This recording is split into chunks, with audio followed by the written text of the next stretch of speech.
Hello, and welcome to position 10 of my Complete Chess Endgame series. All these positions are based on the progression from Grandmaster Ram, covering endgames and middle games, but I'm going through all the endgames first, and we're still in king and pawn endings. So this specific position here illustrates the idea of sacrificing a pawn to gain the direct opposition, using that opposition to win the opponent's pawn, and then because you'll be able to control the queening square, because you have the opposition, you'll be able to queen your last pawn and win the game. Alright, so white has two main ideas in this position. So white to move or black to move is a win for white, so it doesn't really matter how we start, the idea is the same. So white can either outflank black on this side or on this side. So if we look at the line or the progression of moves in the first idea, we can see that white, if he wants to go over to this side, will just simply move over to that side. And then, of course, this requires calculation. But once you've positioned your king correctly, you'll start pushing this pawn to gain the opposition. So otherwise, you'll have to move back because black will just keep you out. And he'll do that on both sides. So if black makes the correct moves, as he did here, you'll have to play the correct move of sacrificing your pawn. So you can see white pushes his pawn forward, and of course, he has to calculate that once he gives up this pawn, that he'll be able to win the other one. And he's able to assess that once he queens the pawn and black takes it, he can enter and threaten this pawn.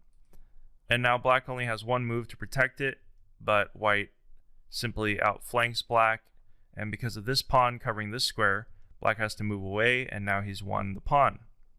So it looks like black can take the opposition here, but white has timed it perfectly.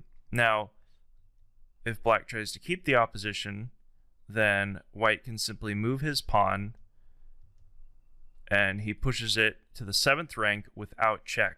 Now, this is a very important thing to understand. So, if you can move your pawn forward in front of the opponent's king without check, then it's a win. But if it's with check, for example, if white had to move here, he'd either have to step away from his pawn or to stalemate the opponent's king. But because it's black to move, black, unfortunately for him, has to step out of the way, and then we gain control of the queening square. So we get a new queen. So the idea is pretty much the same on the other side of outflanking black by sacrificing his pawn at the correct moment.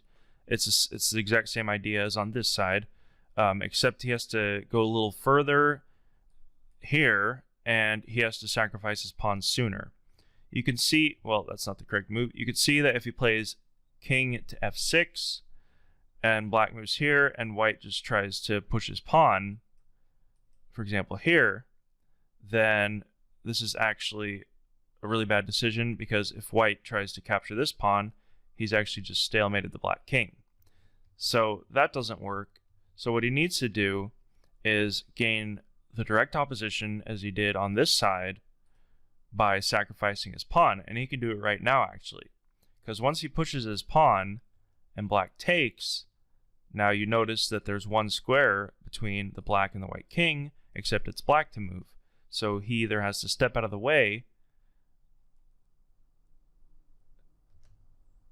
like this, or if he tries to keep hold of his pawn by moving back, then white will just simply flank him. But in this case, we'll win the pawn anyway, because at this point, with our white pawn covering this square, black has to step out of the way, and it's the same situation. So you can see that if black tries to stay in front of the pawn, that we have our pawn in the 7th rank without check, forcing black to step out of the way, and we get our queening square. Alright, so going back to the initial position, you can see that it gets a little more complicated as you go down the rabbit hole of king and pawn endings. They're very tactical, actually. You need a lot of calculation, and I would recommend from here on out, if you want to learn these basic endings, to stop the video and try to solve them, calculate them till the end in your mind, or put them on a board and try to play them out. That's very helpful, because then you can start to deeply understand these endings once you actually play them out. Practically, basic endings don't help you increase your strength initially, but they come into play when you start getting endings. And they do increase your overall understanding, but it's not going to be as effective if you're a beginner as tactics, but still you'll learn a lot. So I would recommend you try to solve these positions, because at the very least you'll improve your visualization, because it's a lot easier to visualize many moves ahead when there's only kings and pawns versus a really complicated tactical line in a middle game. Alright, so if you have any questions, leave a comment and let me know what you think. Thanks for watching. Have a nice day.